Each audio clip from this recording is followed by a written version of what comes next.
this is the Ingraham angle. Who's on fire and who's full of fury? That's the focus of tonight's angle.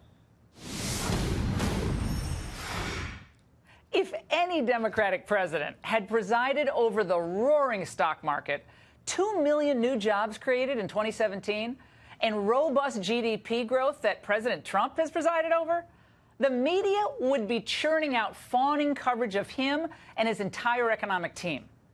Reporters at the New York Times and CNN, oh my gosh, they'd be interviewing everyday Americans on the street who would talk about how his policies were making their lives so much better. And on foreign policy, what would they be saying? You'd be reading and hearing daily about how other countries were marveling at his bold, transformative approach to global affairs. America wasn't going to be taken for granted or taken to the cleaners any longer by allies or enemies. Yet, of course, there's no such luck for President Trump, who instead endures day after day of the most sickeningly biased and overrated coverage by pundits and DNC operatives masquerading as journalists.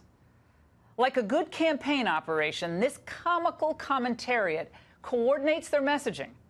Just as the president is hitting his stride on judicial nominations, tax reform, enforcing our rule of law, deregulation, and trade, they play the only card they have: personal attacks. This president is unstable, and he basically acts like a child inside the White House and can't be controlled. We interviewed Trump half a dozen times, maybe a dozen, over the course of the year, and he would often tell the same stories over and over again. He both has these issues of mental fitness and then has these questions of intellectual capacity. If this were the leader of Germany or China or Brazil, what would we say? We would say these are the messages from a person who is not well. None of this normal, none of this acceptable, none of this frankly stable behavior. Now, the interesting question isn't why they're doing this. It's why aren't Republicans responding to defend this president with the same coordinated and well-orchestrated communication strategy? One recent ray of hope in that regard came before Christmas, on the day all those GOP members of Congress showed up at the White House, and together with the president, they celebrated the passage of tax reform. That image sent a powerful signal of unity and support. And it was just the type of organized, unified front that we need as we kick off the new year with a lot of new challenges. I think we should let the American people see an optimistic, determined, focused GOP and White House working together seamlessly. And I'm talking about on the issues Trump ran on, issues like border enforcement, the wall, trade, reducing the size of government. We do not need 1,000 different voices talking at cross purposes on the core goals of the Trump agenda that were so popular that drove him to office. And as for defending against the slippery toads who sit around kvetching while others do the hard work of governing, all I'll say is this: consider the sources and how spectacularly wrong they've been in their supposed area of expertise. Donald Trump will not be the Republican nominee in almost all certainty. And the other is that he will not be president. That's a guy who knows he's going to lose. I don't know that he's ever wanted to win, but it's just, it's sad. I thought about 8 weeks ago or so that she could not win simply by being not Trump. Turns out, no, not really. Well, but that's because she's just not Trump, and she's going to be president of the United States with a fairly significant electoral margin. This is not funny. This is really bad. Just for the record, we're all really nervous. So if people out there feel nervous, we do too. We don't think this is funny. Actually, I think they're over-the-top, histrionic episodes of faulty and emotional predictions are absolutely hilarious. This is all they got. Trump's policies are working. They know they're working. The country's working. And they claim Trump is out of touch and disengaged? No, he's not. But maybe it's time to look into the mirror, kids. Now, unlike so many who never saw the Trump juggernaut coming, I did.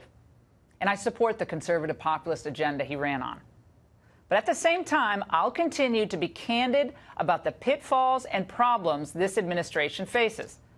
And I'll continue to point out not just the successes, but the missteps — everybody makes missteps — and missed opportunities, as I did last night.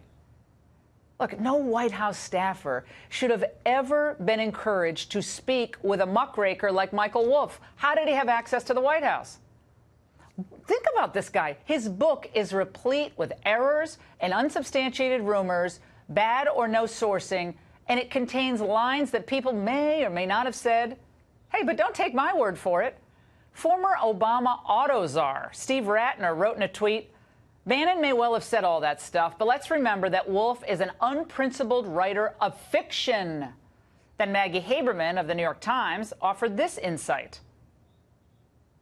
He creates a narrative that is notionally true, conceptually true. The details are often wrong, and I can see several places in the book that are wrong. He gets basic details wrong. He has a history of telling people they're off the record and then disregarding that. Right now. Wait a second. And Wolff is the man, and the work that he put in this book is what the left has pinned all their hopes and dreams of for taking down Trump? Good luck with that.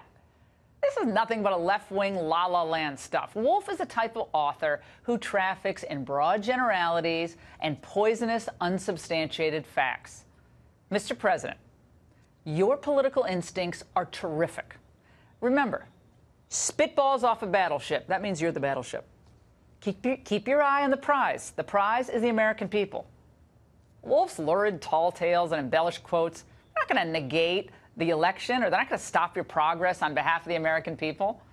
In fact, Gallup, remember this, reported this week that at the end of December, the president's approval rating was up to its highest level in 6 months. President Trump has had a really good year, all things considered, and he's poised to have an even better 2018. That means the country's going to have a better year. In fact, the president seems to have all the fire. And the only fury I see is coming from the media, who hate to cover it. And that's the angle.